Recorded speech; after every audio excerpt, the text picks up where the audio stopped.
It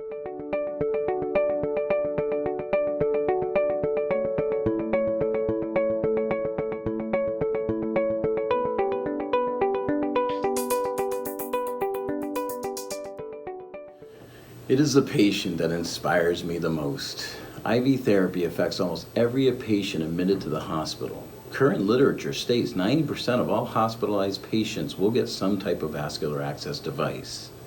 National patient experience experts have surveyed patients post-hospitalization and found that needle sticks ranks high in the top 11 fears of patients being admitted. When I accepted my role as unit leader of IV therapy services 15 years ago, I was inspired to create a team of vascular access experts that would lessen the patient's fear regarding the placement of a vascular access device. Little did I know back then that today I would be managing 23 RNs who place all the peripheral IVs on the inpatient units, excluding critical care and labor and delivery.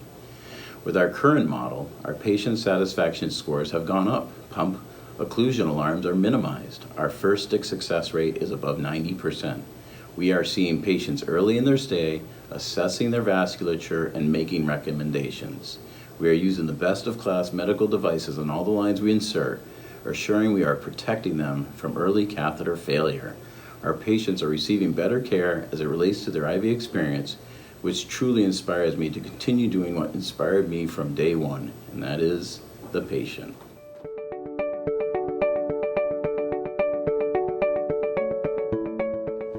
With over 350 million peripheral IV catheters sold in the U.S. annually, with 1 in 2 failing to make it to the completion of therapy, the placement, care, and maintenance of peripheral IV catheters needs to be a major focus with patient care. So much attention has been placed on insertion of central lines, preventing collapses. We have created bundles, observer checklists, auditing, looking at necessity and dressing integrity.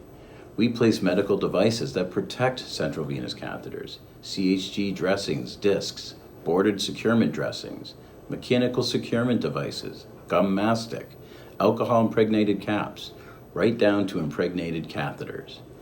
And then we place peripheral IVs and leave them in until they are symptomatic or no longer indicated without adding any special protection to ensure they don't cause the same type of infection that a central line can cause. For any medical device placed in the sterile bloodstream, we need to give them all the same attention and assure we are protecting them from early catheter failure, thus protecting our patients. What will this take? Do we have to wait for Centers for Medicare and Medicaid Services to say they will not reimburse us for peripheral IV bloodstream infections? Why wait when we can do it now? We have the right knowledge and tools. We just have to make it a priority for our patients.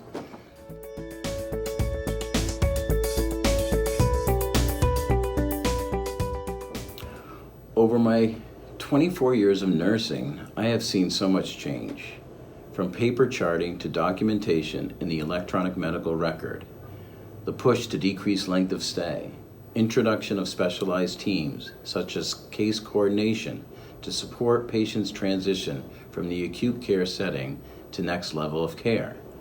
The amount of nursing time spent with the patient has decreased, with an increase in documentation expectations and an increase in time spent working collaboratively with a multidisciplinary team to get the patient discharged. Nurses enter healthcare without any knowledge of vascular access. This is why I am adamant at having a specialized team placing and caring for all vascular access devices. This team needs to create bundles with every insertion, assuring evidence-based interventions are utilized with every catheter placement.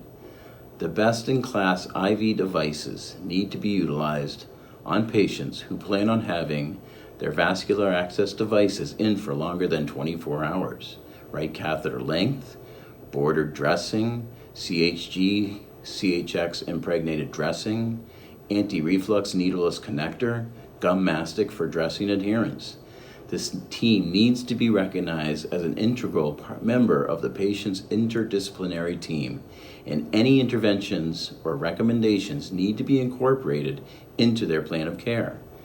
Just as important as placement, this team needs to evaluate central lines for necessity advocating for removal as soon as possible using ultrasound to evaluate the main vessels in the lower forearm for ability to complete the patient's prescribed therapy.